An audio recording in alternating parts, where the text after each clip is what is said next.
As the civil war between the Blacks and the Greens heats up, inevitably their pet weapons of mass destruction have come more and more into play. A few of the dragons have already been wiped off the playing field, but as Jacaerys reminds us, there are plenty of unclaimed beasts in Westeros that are ready to weaponize. They're called Vermithor and Silverwing, and they sleep just beneath our feet. Yes, and if only they had riders, none could stand against me. Let's take a look at every dragon that has appeared so far during House of the Dragon, who their current and sometimes former riders are, and some that we're likely to see in future episodes. And be sure to stick around at the end if you'd like to know the immediate future of the unclaimed dragons, based on what happens in the book Fire and Blood. Don't worry though, there'll be a spoiler warning when we get there if you'd rather not know.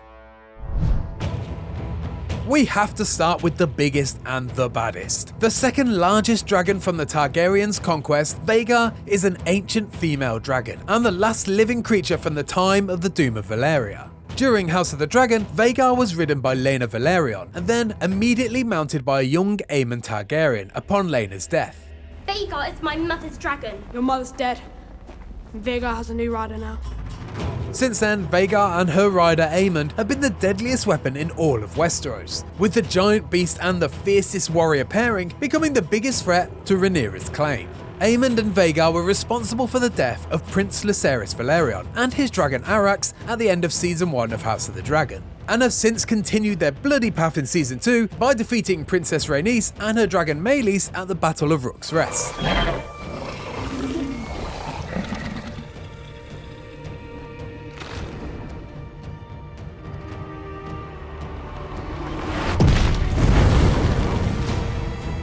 The yellowish Syrax is the huge and formidable female steed of Queen Rhaenyra Targaryen, and has been regularly seen throughout the first and second seasons of House of the Dragon.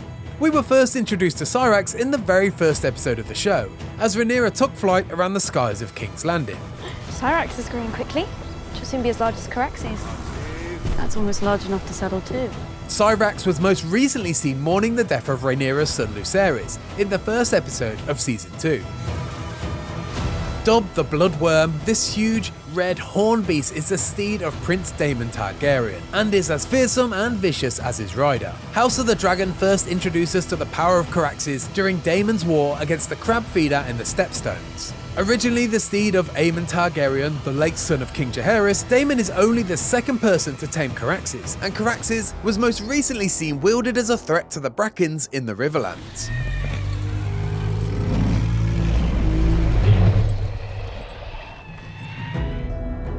With his golden scales and flame, it's no wonder that this huge and formidable male dragon is dubbed Sunfyre the Golden. He is the steed of King Aegon II, who is the first dragon rider to tame this relatively young beast. Sunfyre is often referred to as the most beautiful of the dragons, and its golden look was the inspiration for Aegon's golden sigil. Episode 4 of House of the Dragon Season 2 showed us Sunfyre in combat for the first time, tangling with Rhaenys' Meleys and getting caught in the crossfire from Aemon's Vhagar.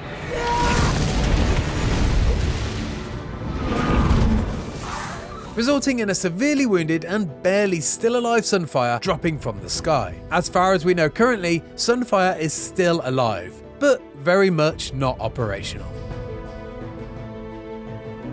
The Red Queen is the steed of the Queen Who Never Was, Princess Rhaenys Targaryen. Meleys is described in the world of Ice and Fire as old and cunning, lazy, but fearsome when roused. Meleys made quite a splash in the penultimate episode of House of the Dragon's first season, when they burst through the dragon pit during the coronation of Aegon.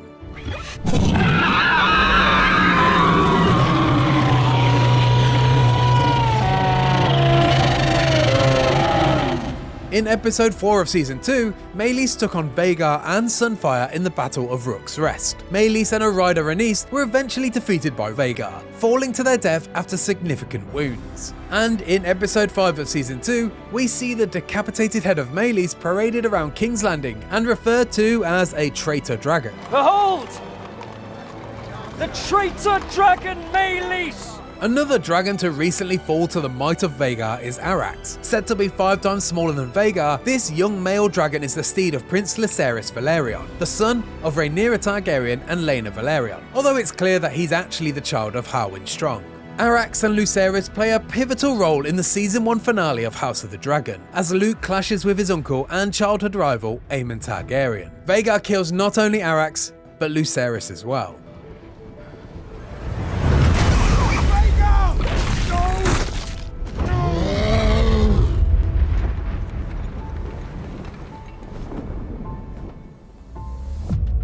The young male dragon Vermax is the steed of Prince Jacaerys Velaryon. Like his brothers Lucerys and Joffrey, Jacaerys is the disputed son of Rhaenyra Targaryen and Laenor Velaryon. The green dragon briefly appears during Season 1, flying Jacaerys to the Eyrie and then Winterfell, to earn the support of the houses for Queen Rhaenyra's cause, and was most recently seen at the Twins, being ridden there by Jacaerys so he could negotiate with the Freys. Our fear lies in Vhagar. You fear a dragon, leagues away, when mine own sits outside your walls. This silver and blue she-dragon has been the steed of both Princess Rhaena Targaryen, the daughter of Aenys I, and most recently Queen Helaena Targaryen. Dreamfyre is rarely ridden by Helaena, who prefers to spend her time being a mother to her children. The dragon was briefly seen though in House of the Dragon Season 1, taking care of her own offsprings, guarding the dragon eggs when a young Aemon attempted to claim one. Dubbed by the world of Ice and Fire as a slender and beautiful female dragon, Moondancer is a small but swift steed of Lady Baela Targaryen, the daughter of Daemon Targaryen and Laenor Velaryon. Moondancer is significantly smaller than some of the other dragons, making her fast and nimble. We have recently seen Baela riding Moondancer in episode 3 of Season 2, chasing Criston Cole into the tree line after patrolling the area.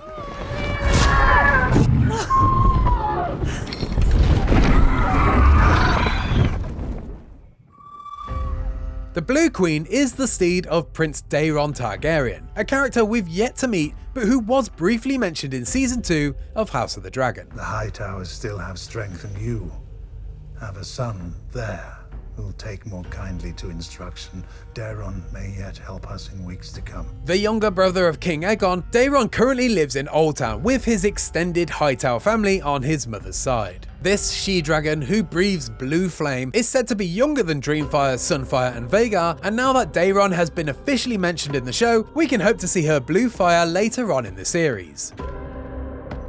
The steed of Prince Joffrey Velaryon, the third disputed child by Rhaenyra and Laenor, is called Tyraxes. In House of the Dragon Season 2, Tyraxes is used as a bargaining tool for earning the allegiance of House Arryn, who requested a dragon to protect the Eyrie.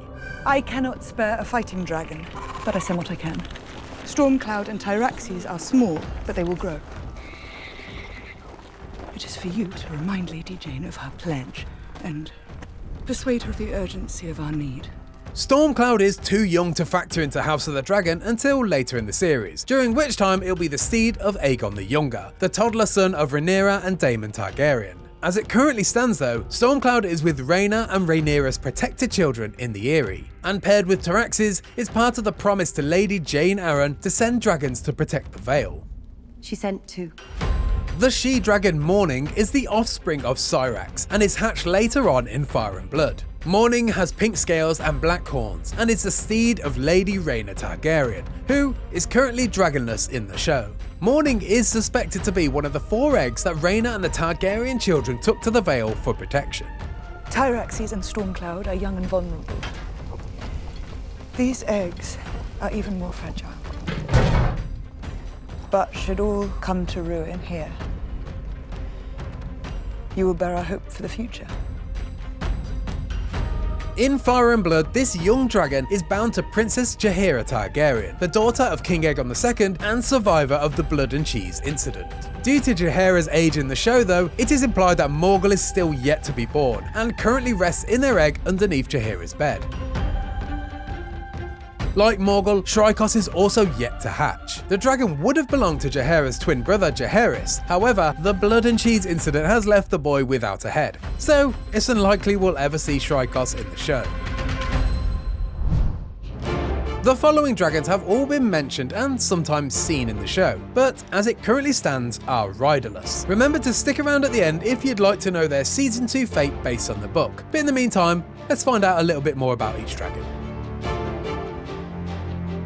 The Bronze Fury is the 3rd largest dragon, and is described in the world of Ice and Fire as old and hoary. This male dragon was once a steed of King Jaehaerys Targaryen, the Old King, and maintained that bond for Jaehaerys' 55-year reign. Daemon Targaryen is seen visiting Vermithor during the Season 1 finale, but since then, Vermithor has remained riderless, waiting for someone bold enough to claim it.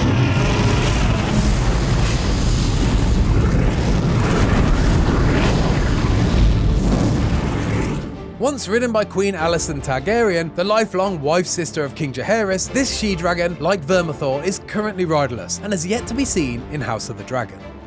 This grey and white dragon is still relatively young in the era of House of the Dragon, during which it bonds with Sir Laenor Velaryon, and Seasmoke appears during the climactic battle against the Crabfeeder in Season 1, Episode 3. Since the apparent death of Laenor, Seasmoke has remained riderless, though in House of the Dragon, it's clear that Laenor's death was fate, and he is apparently still alive somewhere in Essos. Though 10 years later and apparently restless, it's still yet to be determined whether Seasmoke will still maintain that bond with his original owner. Are they always like this? Seasmoke, my late lord husband's dragon, has grown restless of late. I cannot know why. Maybe he's lonely. We've yet to meet Sheepstealer in the show, but this is an older, wild dragon that's yet to be claimed, and like the name implies, it's regularly seen happily feasting on woolly creatures in the pastures. The Cannibal is another beast that is yet to be introduced in House of the Dragon. This wild dragon is known for never actually having a rider, or let alone being tamed, and for eating other dragons, hence the name. And legend has it that it's lurked on Dragonstone since before the arrival of the Targaryens. The Grey Ghost is another wild dragon who was never tamed or ridden and hasn't yet appeared in House of the Dragon. And the only other thing we know about this elusive dragon is that it's said to have feasted on fish rather than people. And that's every dragon so far in House of the Dragon. Yes, I purposely omitted Balerion the Black Dread because although we see his skull, he's long dead since the start of the show. But now, let's dive into who might ride these unclaimed dragons in the rest of Season 2. Be sure to stop watching now if you don't want to be spoiled. In Fire and Blood, Vermithor is eventually claimed by a dragon seed, a Targaryen or Valyrian bastard child or distant relative. In this case, a man called Hugh Hammer, a character we've seen introduced in Season 2 of House of the Dragon already, with his unmistakable Targaryen locks. Silverwing will later become the steed of Ulf the White, named for his pale white hair. Ulf the White is another dragon seed character who was briefly introduced in Season 2, secretly claiming to be the son of Viserys and Daemon's father, Balon. I'm the son of Balon the Brave. In Fire and Blood, Laenor is definitely dead. Well, as far as the in-world authors know. And Seasmoke is eventually mounted by Adam of Hull, a character briefly introduced with his brother Alan in Season 2 of House of the Dragon. Adam is a dragon seed and the bastard son of Corlys Velaryon, who also was the father of Seasmoke's original rider, Laenor. To serve with a sea snake is to make your fortune. Had I such a chance, I would leap at it. That's because you haven't seen what I've seen. There is a war brewing, Adam. A real one. Sheepstealer, the wild dragon, is eventually tamed by, as the world of Ice and Fire describes her, a plain, base-born and disreputable girl called Nettles, who repeatedly feeds the dragon mutton to win it over. Nettles has yet to be introduced in House of the Dragon, so unlike the other dragon seed, this one feels more unlikely to happen in the show, at least in Season 2.